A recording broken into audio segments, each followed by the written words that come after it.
Hello again, this is Heretic Prince.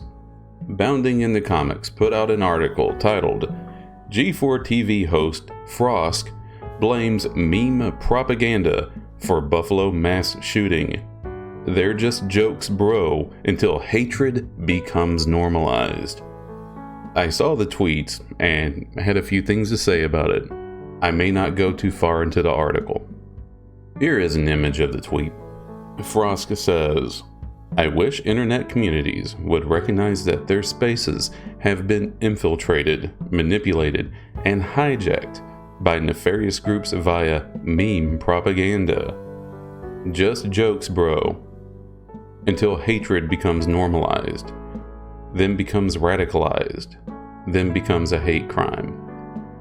I hate to assume the worst in people, but sometimes you have to.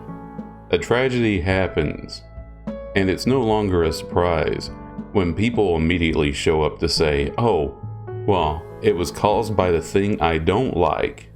It was caused by the political team that I don't like, and the way to cure it is to join my political team. People come out of the woodwork to immediately blame the tragedy on whatever it is that they don't like at the time.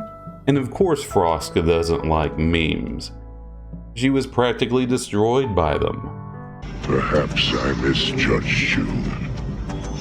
Proceed on your way to oblivion. No! She went on a rant on a gaming show where she attacked gamers. They started losing their audience and she became massively unpopular. And the memes were quite delectable.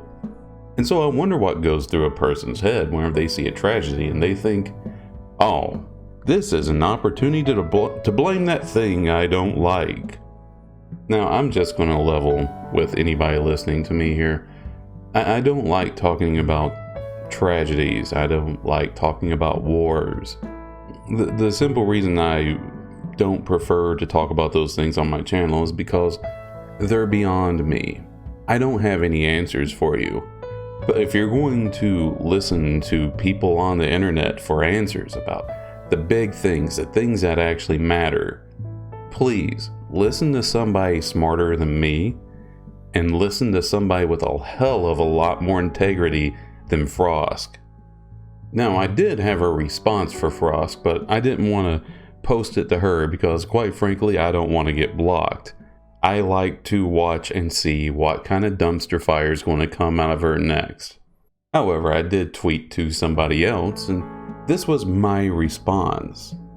I said, quote, I wish internet communities would recognize their spaces have been infiltrated, manipulated, and hijacked by nefarious groups. Just be better until hatred becomes normalized, then becomes radicalized, and then becomes a hate crime. You see, my point is that she was almost on the cusp of self-awareness. Gamers are not infiltrating other media. They aren't the ones going into other groups that they have no interest in and then demanding that those groups live by their rules. Puritans invade hobbies that they don't even care for, they don't even like. Frosk herself has outwardly shown that she doesn't like gaming or gamers. And then they cover it up by saying, hey, we're just asking you to be a decent person. What do you have against being a decent person? Of course, you gotta look into what their definition of a decent person is. Someone who never disagrees with them. Someone who doesn't just stay silent, because as we all know, silence is violence. Someone who claps like a sill, like a wide-eyed, brainless sill, whenever they go on their sermons about their sacred religion. No, not only can you not disagree with them, not only can you stay silent, you must agree with them. You must say what they want you to say when they tell you to say it. You need to bow down, bend the knee. Then you're a decent person, maybe. And also, just to say it, for as much trouble as it might get me into, people who say things like this have no place telling me how to be a decent person. I'll be fine. work on yourself. That said, this has been Heretic Prince. Thank you so much for listening to me and letting me share my thoughts with you.